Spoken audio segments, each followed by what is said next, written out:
really quickly talk about MEATS and like starting MEATS with babies. Um, this is very simple. You have the protein category is interesting because I think some babies love it and some babies don't. And I'm not just going on my experience with having Elise. That's the most recent, but before that, I did work in a daycare and I worked with toddlers and babies. And I also worked in elementary schools, like left and right, honestly, like for a very long time. Um, so I kind of got to see some of that, and I'm going a little bit on my experience with that too. But me specifically, I think can get complicated because um, some babies really just don't like it, and it's interesting. I think if you prepare it well, they can potentially not even notice that it's there, honestly. Um, but a lot of pediatricians want babies to start eating meat around like 9 months, I think. Um, Mine did not care that much. She was like just going off of what Elise like just seemed like she wanted to eat. Um, but after doing further research, I would not start a baby again on chicken. So I started Elise on chicken, and that's one of my regrets.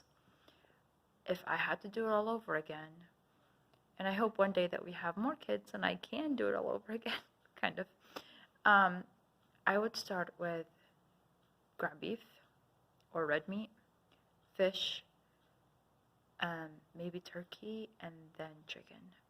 And here's my thing on chicken. The more and more I read about it, it is a low nutrient protein compared to the other proteins. It is a low nutrient protein.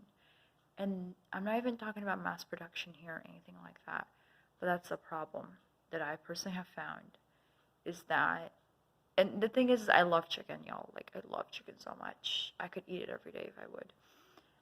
But I think as a society, we eat it too much, and then our kids kind of get used to it too, because they're going off of what we're eating really at the end of the day.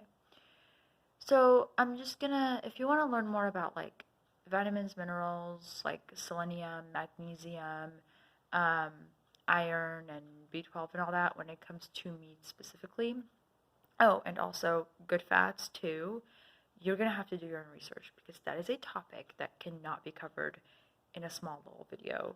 You're just gonna have to look it up yourself and read books about it or articles or whatever.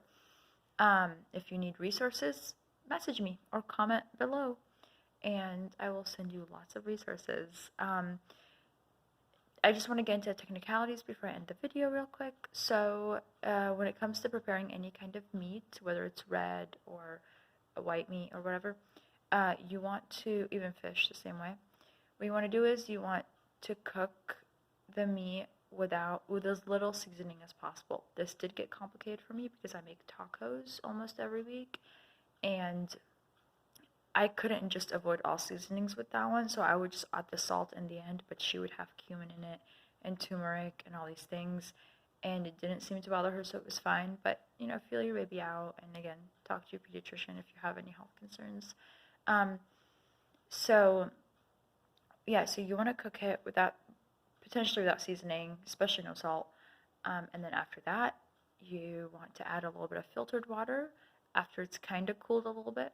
You want to add filtered water into a blender, or if you have an immersion blender, just into like the pot that you're going to be mixing it in, and add a little bit of filtered water, not too much. You don't want it to turn into a smoothie because that's nasty.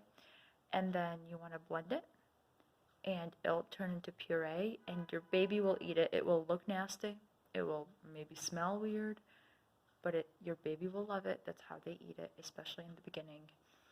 And there you have it. That is how you prepare meat for your 6 to 9 month old baby. I want to say real quick that I started a Patreon account, and I will be linking it down below. And if you're interested in that, please click on the link. My blog, my like writing blog, is stopbymiriams.wordpress.com. I've written a little bit about, I've written a lot about health and healthy eating, but I have not written that much about babies. I have one specific one that I think new moms might be interested in, and that's about the Cabrita post. So check that out. Bye, everyone.